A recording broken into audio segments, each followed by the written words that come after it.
ಅದಕ್ಕೆ 24 ಸೇರಿಸಿ 72 ನಿಮಿಷ ಆಯಿತು. 1 ಗಂಟೆ 12 ನಿಮಿಷಗಳ ಕಾಲ ಕೃಷ್ಣ ಜಾಗ ಬಿಟ್ಟಿದ್ದ. ಹಿರಿಯರೊಂದು ಮಾತಂದ್ರು, ಜಪಕ್ಕೆ ಕೂತಾಗ, ದೇವರ ಪೂಜೆಗೆ ಕೂತಾಗ ಒಮ್ಮೆ ಕೂತರೆ ಆಮೇಲೆ ಆ ಜಾಗದಿಂದ ಎದ್ರೆ ಪುನಃ ಕೂಡಬೇಕಾದ್ರೆ ಪ್ರಾಯಶ್ಚಿತ್ತ ಮಾಡಬೇಕು ಅಂತಂದ್ರು. ಎಷ್ಟು ಸಲ ಹೇಳ್ತೇವೋ ಏನೋ ಯಾರಿಗ್ ಗೊತ್ತು. ಜಪ 1-2 ಗಂಟೆ ಹೊತ್ತು ಜಪ ಇರುತ್ತೆ. ಸ್ವಲ್ಪ ಹೊತ್ತು ಜಪ ಮಾಡಿದ, ಎಲ್ಲೋ ಹೋದ, ಏನು ದೂರವಾಣಿಯೋ ಕರೆ ಗಂಟೆ ಏನೋ ಬಂತು, ಗ್ರಹಚಾರ ಹೋದ, ಅದನ್ನು ಮುಗಿಸಿದ, ಪುನಃ ಬಂದು ಜಪಕ್ಕೆ ಕೂತ. ಹಿರಿಯರಂದ್ರು, ಜಪಕ್ಕೆ ಕೂತಲ್ಲಿ ಕೂತಂತ ವ್ಯಕ್ತಿ ಜಪ ಮುಗಿಯುವುದರ ಮೊದಲು ಮಧ್ಯದಲ್ಲಿ ಎದ್ದರೆ ಪ್ರಾಯಶ್ಚಿತ್ತ ಮಾಡಿ ಕೊಡಬೇಕು ಅಂತಂದ್ರು. ಏನು ಪ್ರಾಯಶ್ಚಿತ್ತ? ಸದ್ಯಕ್ಕಂತೂ ನಮ್ಮದು ನಿತ್ಯದ ಪ್ರಾಯಶ್ಚಿತ್ತ ಅಂದರೆ ಇಷ್ಟೇ.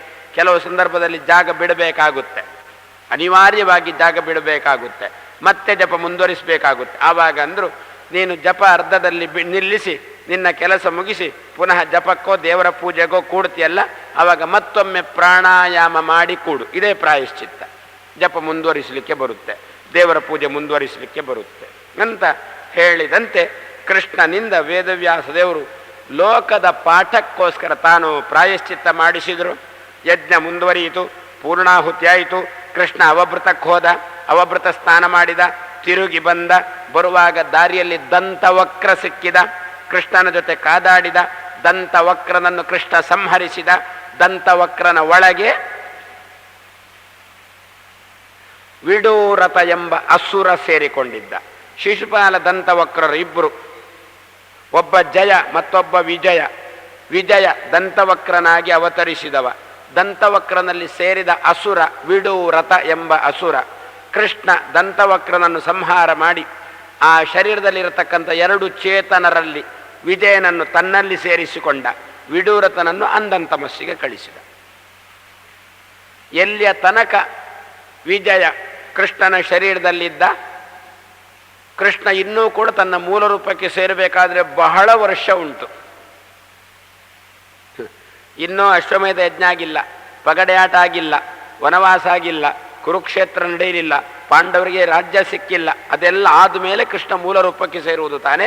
ಅಷ್ಟರ ತನಕ ಇನ್ನೂ ಕೂಡ ಕೃಷ್ಣನಿಗೆ 55 ತುಂಬಲಿಲ್ಲ. ಕೃಷ್ಣ ಪರಂಧಾಮಕ್ಕೆ ಹೋಗುವಾಗ ಸುಮಾರಾಗಿ 132 ವರ್ಷ, 100 ಅಂತ ಅಲ್ಲೇ 100 ದಾಟಿದೆ ಕೃಷ್ಣನಿಗೆ. ಆದರೆ ಅಷ್ಟು ಸಮಯ ವಿಜಯ ಎನ್ನತಕ್ಕಂತಹ ದ್ವಾರಪಾಲಕ ಎಲ್ಲಿದ್ದ? ಕೃಷ್ಣನಲ್ಲಿ ಸೇರಿಕೊಂಡಿದ್ದ, ಕೃಷ್ಣನ ಶರೀರದಲ್ಲಿ ಸೇರಿಕೊಂಡಿದ್ದ.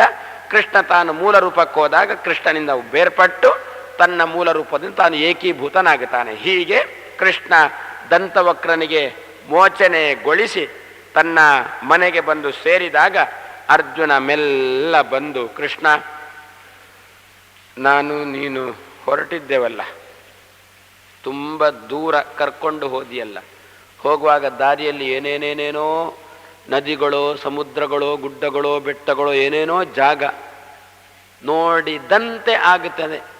ಸರಿಯಾಗಿ ನೋಡಿದ್ದು ನನಗಿನ್ನೂ ಗೊತ್ತಾಗುತ್ತಾ ಇಲ್ಲ, ಅಷ್ಟು ರಭಸವಾಗಿ ನಿನ್ನ ರಥ ಹೋಗಿತ್ತು. ಏನೇನು ನೋಡಿದ್ದೆವು ಅಂತೊಂದು ಪ್ರಶ್ನೆ ಮಾಡಿದ. ನಾವು ನೋಡಿದ ಭಾಗ ಏನು? ಇದು ಮತ್ತೊಂದು, ನನ್ನ ಪುರಾಣದಲ್ಲಿ ಬಂದಿಲ್ಲ ಭೂಗೋಳದ ಚಿಂತನೆ. ನಾನು ಒಂದು ಕೊಡ್ತೇನೆ, ಯಾಕೆ ನಂದು ಕಮ್ಮಿ ಯಾಕಾಗಬೇಕು? ಎಲ್ಲ ಪುರಾಣದವರು ಹೇಳ್ತಾ ಬಂದರು ಭೂಗೋಳ ಹೀಗುಂಟು ಹೀಗುಂಟು ಹೀಗುಂಟು ಅಂತ. ನನ್ನ ಪುರಾಣದಲ್ಲಿ ಬಂದೇ ಇಲ್ಲ. ಸ್ವಾಮಿಗಳ ಪುರಾಣದಲ್ಲಿ ಇಲ್ಲ ಕಾಣುತ್ತೆ ಭೂಗೋಳ ಅಂತ ಆಲೋಚನೆ ಮಾಡಿಬಿಡು. ನನ್ನ ಪುರಾಣದಲ್ಲೂ ಉಂಟು ಭೂಗೋಳ. ಅದು ಬಂದ ಕ್ರಮ ಮಾತ್ರ ಹೀಗೆ.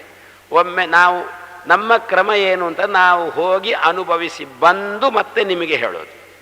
ನಾವೀಗ ಹೋಗಿ ಆಯಿತು, ಕೃಷ್ಣನೊಟ್ಟಿಗೆ ಹೋಗಿ ಆಯಿತು, ಅನಂತಾಸನ ತನಕ ಹೋಗಿ ಅಲ್ಲಿ ಸ್ವಲ್ಪ ಹೊತ್ತು ಹೊರಗೆ 40 ನಿಮಿಷ ಕಾದು ಕೂತು ತಿರುಗಿ ಬಂದ ಮೇಲೆ ಈಗ ನಿಮಗೆ ನಾವು ಹೇಳ್ತೇವೆ ನಮ್ಮ ಭೂಗೋಳ ಹೀಗುಂಟು. ಈ ಪುರಾಣಿಕರೆಲ್ಲ ಹೇಳಿದ್ದು ಮಾತ್ರ, ಅವರೇನು ಹೋಗಿಲ್ಲ. ನಾವಾದರೆ ಕೃಷ್ಣನೊಟ್ಟಿಗೆ ಹೋಗಿದ್ದೇವೆ. ಯಜ್ಞ ಮಾಡ್ತಾ ಇದ್ದವರು ಕೃಷ್ಣ ಕರ್ಕೊಂಡು ಹೋದ, ಬನ್ನಿ ಅಂತ ಕರ್ಕೊಂಡು ಹೋದೆವು. ಅಲ್ಲೆಲ್ಲ ಕೃಷ್ಣ ಮೂಲ ರೂಪದಲ್ಲಿ ಸೇರಿದ, ತಿರುಗಿ ಬಂದ. ಹಾಗಾದರೆ ಯಾವ ದ್ವೀಪಗಳನ್ನು, ಯಾವ ಸಾಗರಗಳನ್ನು, ಅದೇ ರೀತಿಯಲ್ಲಿ ಅಂಧಂತಮಸ್ಸೋ, ಇದೆಲ್ಲ ಏನು? ಅರ್ಜುನ ಕೇಳಿದ ಕತ್ತಲೆಯ ಜಾಗ ಏನು ಅಂತ ಕೇಳಿದ.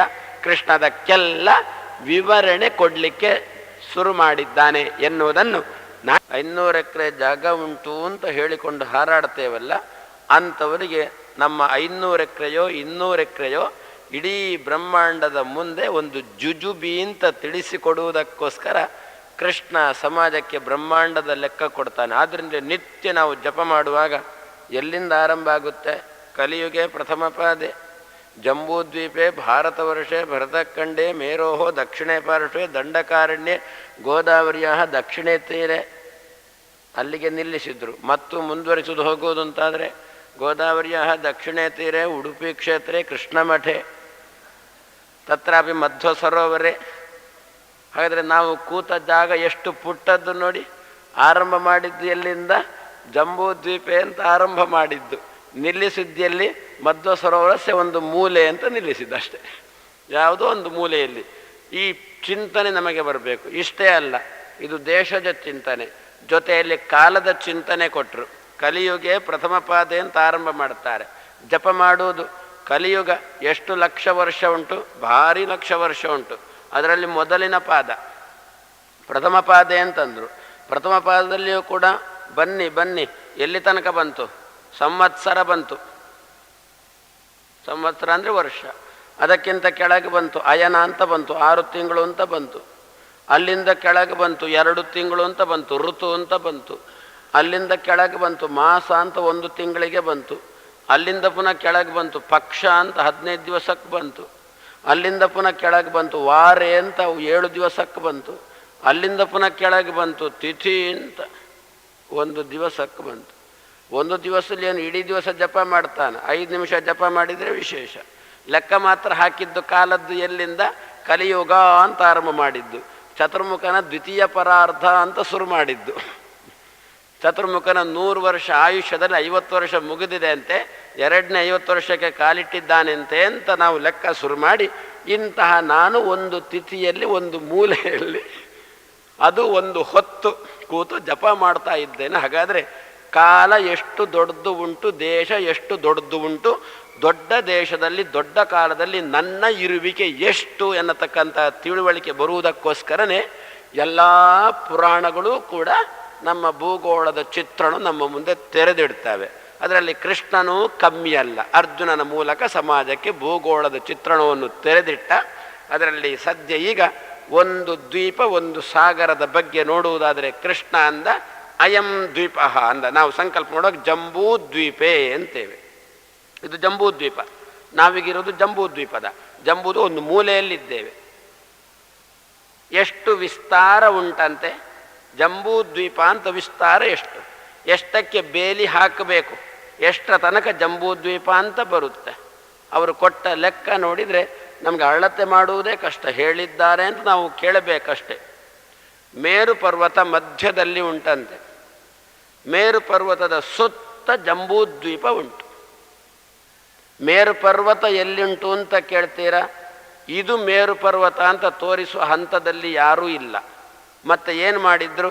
ಸರ್ವೇಷಾಂ ಉತ್ತರತಃ, ಉತ್ತರ ದಿಕ್ಕಿನಲ್ಲಿ ಮೇರು ಪರ್ವತ ಉಂಟು ಅಂತಂದರು. ಆದರೆ ಬಹಳ ಉತ್ತರ ದಿಕ್ಕಲ್ಲಿ ಮೇರು ಪರ್ವತ. ಉತ್ತರ ದಿಕ್ಕಲ್ಲಿ ಕೂಡ ಎಲ್ಲಿ ಅದನ್ನು ಹೇಳಲಿಲ್ಲ.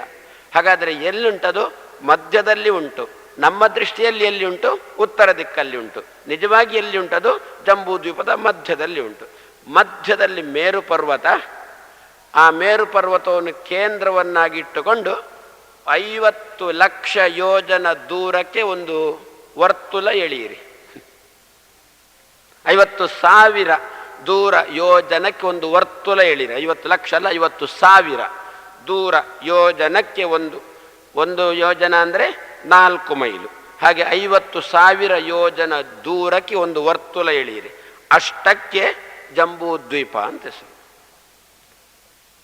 ಅಳತೆ ಮಾಡುವುದು ಅಂತಾದರೆ ಆ ವರ್ತುಲದ ಒಂದು ಬದಿಯಿಂದ ಒಂದು ರೇಖೆಯನ್ನು ಎಳೆಯಿರಿ. ಆ ರೇಖೆ ಯಾವುದರ ಮೂಲಕ ಹಾದು ಹೋಗಬೇಕು? ಕೇಂದ್ರ ಬಿಂದುವಿನ ಮೂಲಕ ಹಾದು ಹೋಗಿ ಆಚೆ ಬದಿ ತಲುಪಬೇಕು. ತಲುಪಿದರೆ ಆ ರೇಖೆಯ ಉದ್ದ ಎಷ್ಟಿರುತ್ತೆ? 1 ಲಕ್ಷ ಯೋಜನ ಉದ್ದ ಇರುತ್ತೆ ಅದು. ಯಾಕೆ? ಮಧ್ಯದಲ್ಲಿ ಮೇರು ಪರ್ವತ. ಮೇರು ಪರ್ವತ ಕೇಂದ್ರ ಬಿಂದು. ಒಂದು ರೇಖೆ ಎಳೆಯಿರಿ. ಅದಕ್ಕೊಂದು ಧಾಟಿ ಉಂಟು ಕಾಣುತ್ತೆ. ವ್ಯಾಸ ಅಂತರು ಏನೋ ಒಂದು ಕರೀತಾರೆ ಕಾಣುತ್ತೆ ಅಲ್ವೋ? ಏನು ವ್ಯಾಸ ಅಂದರೆ ಎಳೆಯತಕ್ಕಂಥ ರೇಖೆ, ಅಧ್ವಾನ ಅಲ್ಲ. ಮತ್ತೆ ಕೇಂದ್ರ ಬಿಂದುವನ್ನು ಹಾದುಕೊಂಡು ಹೋದರೆ ಅದು ವ್ಯಾಸ. ಇದೇ ನಮ್ಮ ವ್ಯಾಸರು ಕೂಡ, ಅವರೇ ನಮ್ಮ ವ್ಯಾಸರು. ನಮ್ಮನ್ನೆಲ್ಲ ಕೇಂದ್ರ ಬಿಂದುವನ್ನಾಗಿಟ್ಟುಕೊಂಡು ವೇದದ ವಿಭಾಗ ಅಂತ ಒಂದು ರೇಖೆ ಎಳೆದ್ರಂತೆ. ಆದ್ದರಿಂದ ಅವರಿಗೆ ವ್ಯಾಸರು ಅಂತ ಹೆಸರು. ಅಂತೂ ವ್ಯಾಸ ಶಬ್ದಕ್ಕೆ ವಿಭಾಗ ಅಂತ ಅರ್ಥ. ಒಂದು ರೇಖೆ ಎಳೆಯಿರಿ, ಕೇಂದ್ರ ಬಿಂದುವನ್ನು ಹಾದು ಹೋಗದಿದ್ದರೆ ರೇಖೆಯ ಉದ್ದಳತೆ ಹೆಚ್ಚು ಕಮ್ಮಿ ಬರುತ್ತೆ. ಕೇಂದ್ರ ಬಿಂದುವನ್ನೇ ಹಾದುಕೊಂಡು ಹೋಗಬೇಕು. ಕೇಂದ್ರ ಬಿಂದು ಮೇರು ಪರ್ವತ, ಅದನ್ನು ಹಾದುಕೊಂಡು ಹೋಗಬೇಕು. ಎಲ್ಲಿಂದ ಆರಂಭ ಆಗಬೇಕು? ಆ ವರ್ತುಲದ ಈ ಮೂಲೆಯಿಂದ ಆರಂಭ ಆಗಬೇಕು.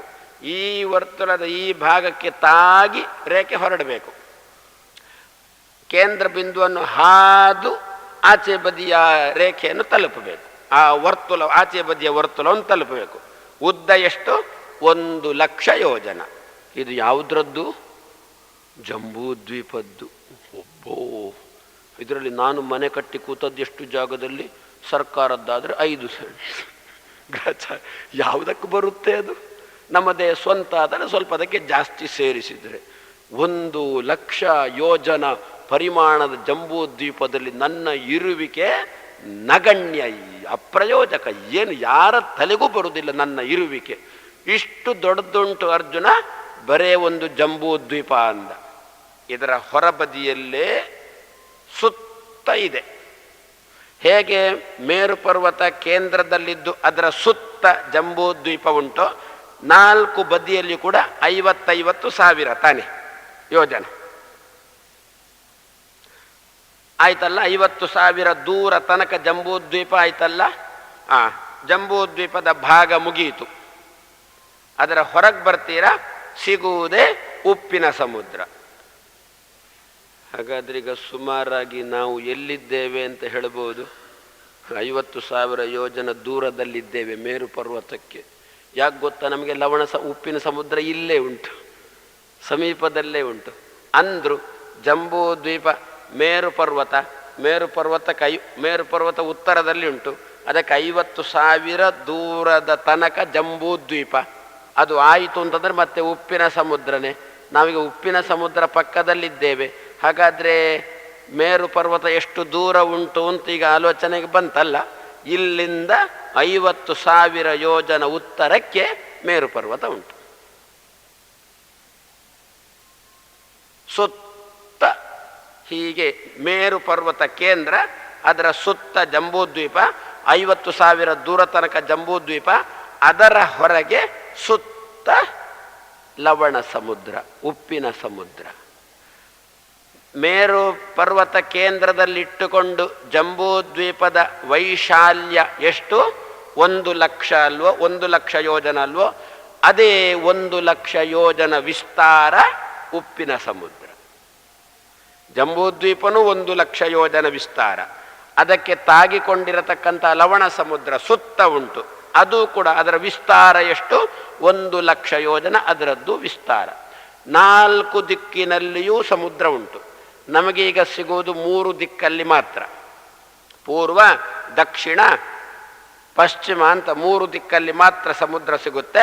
ಸಮುದ್ರ ಉತ್ತರದಲ್ಲಿಯೂ ಉಂಟು. ಆದ್ದರಿಂದಲೇ ಅಭಿವಾದನ ಮಾಡುವಾಗ, ನಮಸ್ಕಾರ ಮಾಡುವಾಗ ಚತುಸ್ಸಾಗರ ಪರ್ಯಂತಂ ಗೋ ಬ್ರಾಹ್ಮಣೇಭ್ಯ ಶುಭಂ ಭವತು ಅಂತಲೇ ನಮಸ್ಕಾರ ಆರಂಭ ಮಾಡುವುದು.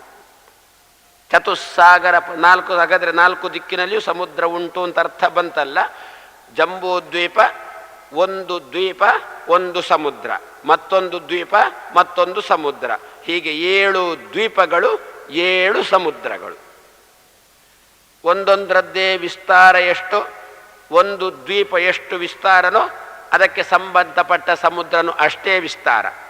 2ನೇ ದ್ವೀಪ ಎಷ್ಟು ವಿಸ್ತಾರ? ಎಲ್ಲ 2 ಪಟ್ಟು ಜಾಸ್ತಿ ಆಗುತ್ತಾ ಹೋಗುತ್ತೆ. ಮೊದಲನೇ ದ್ವೀಪ ಮತ್ತು ಮೊದಲನೇ ಸಮುದ್ರ 1,00,000 ಯೋಜನ ವಿಸ್ತಾರ ಅಲ್ವೋ?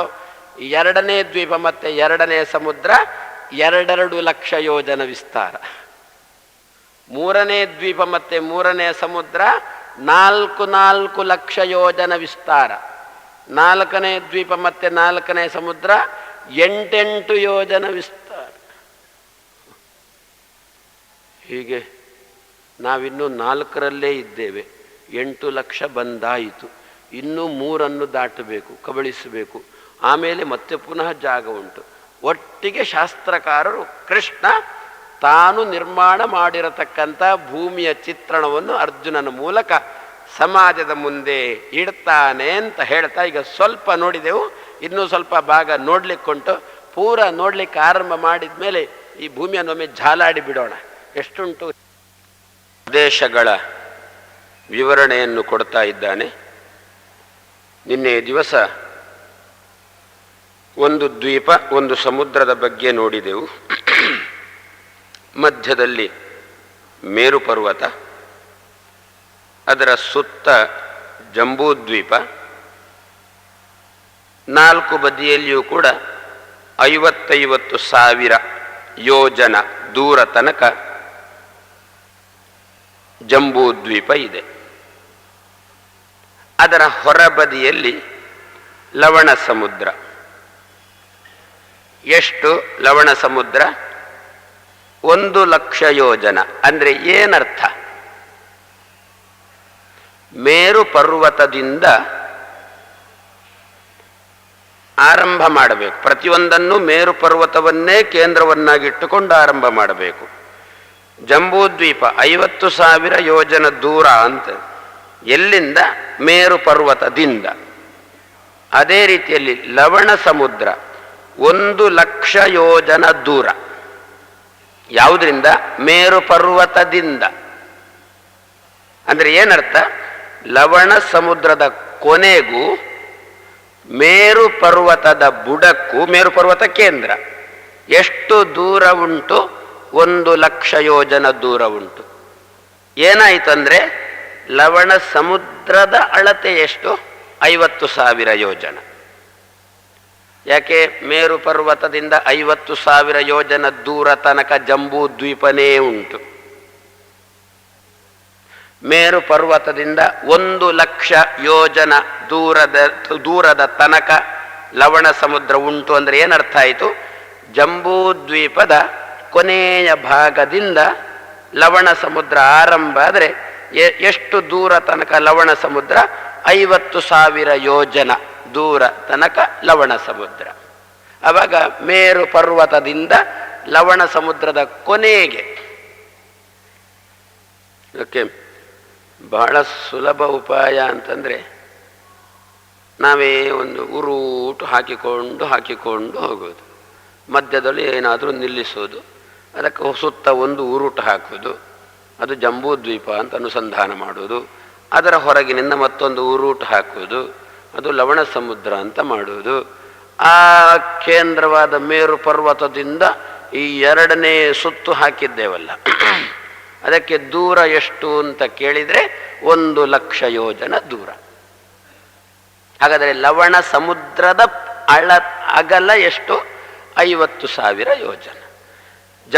ಮೇರು ಪರ್ವತದಿಂದ ಜಂಬೂ ದ್ವೀಪದ ಅಗಲವೂ ಕೂಡ ಮೇರು ಪರ್ವತದಿಂದ ಒಟ್ಟಿಗೆ ಅಂತಲ್ಲ, ಮೇರು ಪರ್ವತದಿಂದ ಜಂಬೂ ದ್ವೀಪದ ಅಗಲ ನೀವು 4 ದಿಕ್ಕಿಗೆ ನೋಡಿದ್ರೂ ಕೂಡ ಮೇರು ಪರ್ವತದಿಂದ ಜಂಬೂ ದ್ವೀಪದ ಅಗಲ 50,000 ಯೋಜನ. ಹಾಗಾದರೆ ಜಂಬೂದ್ವೀಪನೂ 50,000 ಯೋಜನ ಅಗಲ ಉಳ್ಳದ್ದಾಯಿತು ಮೇರು ಪರ್ವತದಿಂದ. ಲವಣ ಸಮುದ್ರವೂ 50,000 ಯೋಜನ ಅಗಲ ಉಳ್ಳದ್ದಾಯಿತು. ಲವಣ ಸಮುದ್ರದ ಕೊನೆಯ ಭಾಗಕ್ಕೆ ಮಾತ್ರ ಮೇರು ಪರ್ವತದಿಂದ 1 ಲಕ್ಷ ಯೋಜನ. 2 ಆಯಿತು. ಹಾಗಾದರೆ ಲವಣ ಸಮುದ್ರದ ಕೊನೆ ಸಿಗುತ್ತೆ ಅಲ್ವೋ?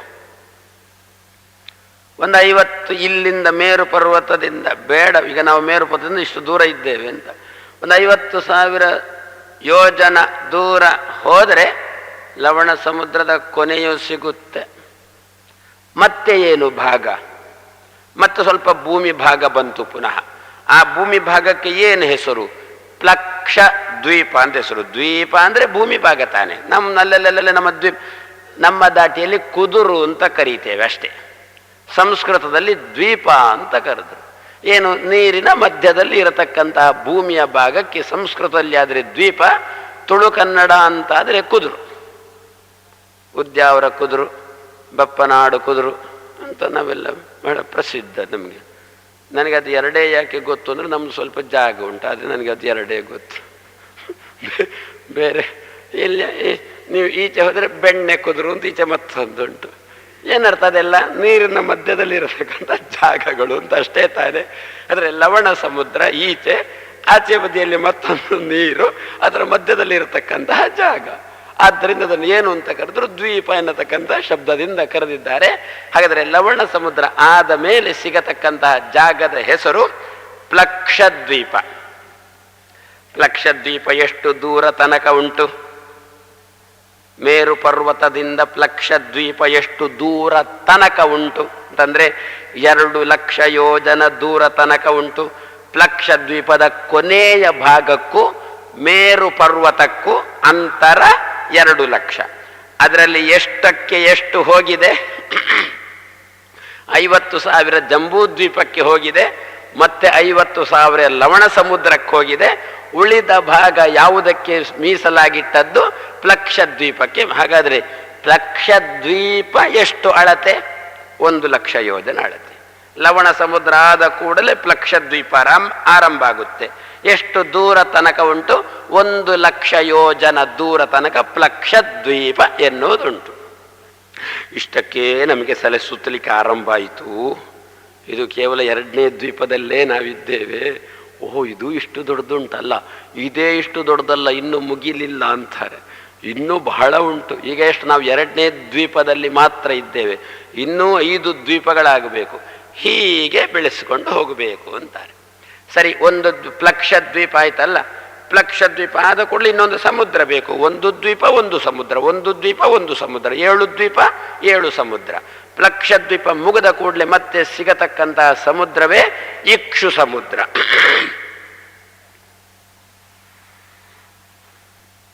ಅದು 2,00,000 ಯೋಜನ. ಅದು ಕೂಡ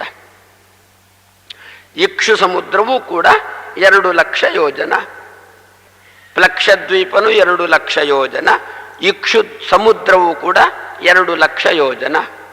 ಹಾಗೆ ಮುಂದುವರೆದುಕೊಂಡು ಹೋಗಿ ನಂತರದಲ್ಲಿ ಸಿಗತಕ್ಕದ್ದು ಶಾಲ್ಮಲ ದ್ವೀಪ 4,00,000. ಅದಕ್ಕೆ ಸಂಬಂಧಪಟ್ಟಂತಹ ಸಮುದ್ರ ಸುರಾ ಸಮುದ್ರ. ಶಾಲ್ಮಲ ದ್ವೀಪ ಸುರಾ ಸಮುದ್ರ ಅದೆಷ್ಟು? 4. ಇದು 2 ಅಂತಾದರೆ ಅದು 4,00,000. ಆಮೇಲೆ ಕುಶ ದ್ವೀಪ ಘೃತ ಸಮುದ್ರ 8,00,000.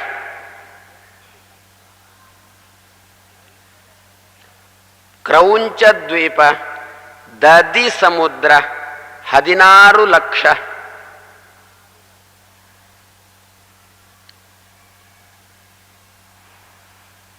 ಶಾಖ ಕ್ಷೀರೋದ. ಕ್ಷೀರೋದ ಸಮುದ್ರ ಪ್ರಸಿದ್ಧ ನಮಗೆ, ಕ್ಷೀರ ಸಮುದ್ರ ಪ್ರಸಿದ್ಧ. ಶಾಖ ದ್ವೀಪ ಕ್ಷೀರೋದ ಸಮುದ್ರ ಎಷ್ಟು? 32. ಹಿಂದಿನದ್ದು 16 ಆಗಿದೆ. ಅದನ್ನು ಎಲ್ಲ 2 ಪಟ್ಟು ಮಾಡಿಕೊಂಡು ಹೋಗಬೇಕು. ಆವಾಗ 32,00,000 ಯೋಜನ ಅಂತಾಯಿತು. ಕ್ಷೀರೋದ ಸಮುದ್ರ ಆದ ಮೇಲೆ ಪುಷ್ಕರ ದ್ವೀಪ. ಪುಷ್ಕರ ದ್ವೀಪಕ್ಕೆ ಸಂಬಂಧಪಟ್ಟದ್ದು ಸಿಹಿ ನೀರಿನ ಸಮುದ್ರ. ಸ್ವಾದೂದ, ಸ್ವಾದು ಅಂದರೆ ಸಿಹಿ ನೀರು, ಸಿಹಿ ನೀರಿನ ಸಮುದ್ರ ಎಷ್ಟು? ಹಿಂದಿನದ್ದು 32, ಇದು 64 ಆಯಿತು. 7 ದ್ವೀಪಗಳಾಯಿತು, 7 ಸಾಗರಗಳಾಯಿತು. ಈಗ ಶ್ವೇತದ್ವೀಪ ಎಲ್ಲಿ ಬಂತು? ನಮ್ದೊಂದು 3 ಜಾಗ ಉಂಟಲ್ಲ, ಶ್ವೇತದ್ವೀಪ, ಅನಂತಾಸನ, ವೈಕುಂಠ ಅಂತ. ಈಗ ಇಲ್ಲಿ 7 ದ್ವೀಪಗಳಲ್ಲಿಯೂ ಕೂಡ ಶ್ವೇತದ್ವೀಪ ಎಲ್ಲಿಯೂ ಬಂದಿಲ್ಲ. ಅದಕ್ಕಂದ್ರು ಶ್ವೇತದ್ವೀಪ ಕ್ಷೀರ ಸಾಗರದ ಮಧ್ಯದಲ್ಲಿರತಕ್ಕಂಥ ಒಂದು ಭಾಗ.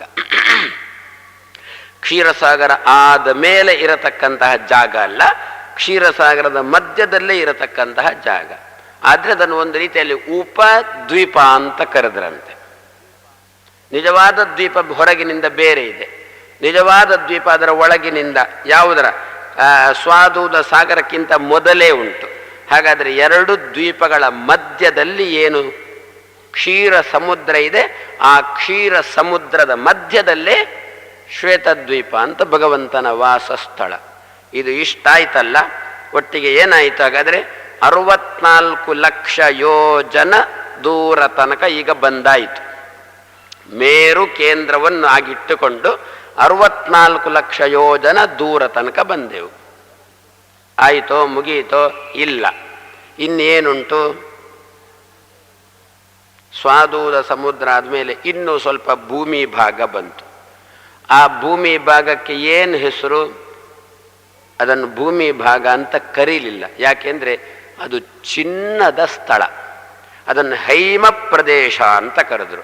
ಹೇಮ ಅಂದರೆ ಚಿನ್ನ, ಚಿನ್ನದಿಂದ ಆವೃತವಾದ ಜಾಗ.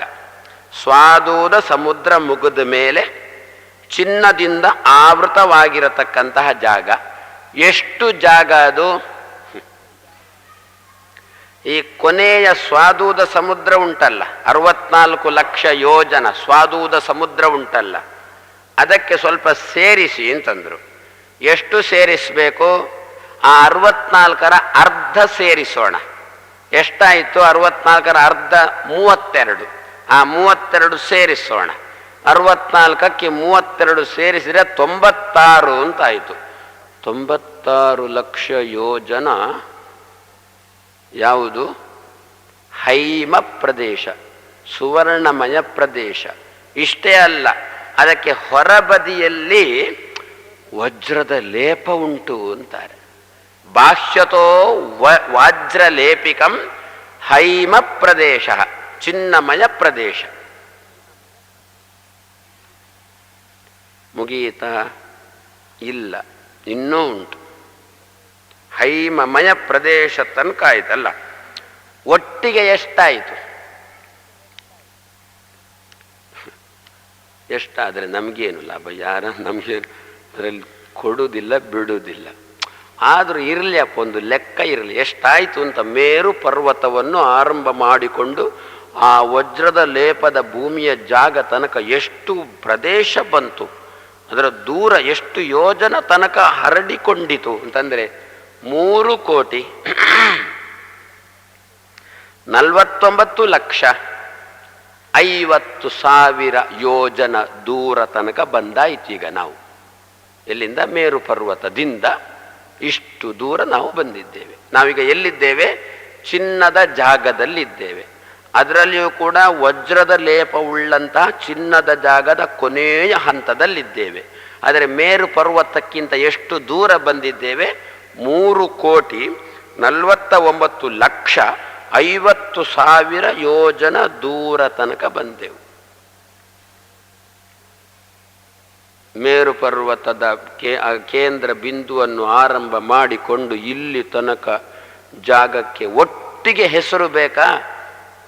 ಬೇಕು. ಭೂಮಿ ಅಂತ ಕರೆದರು.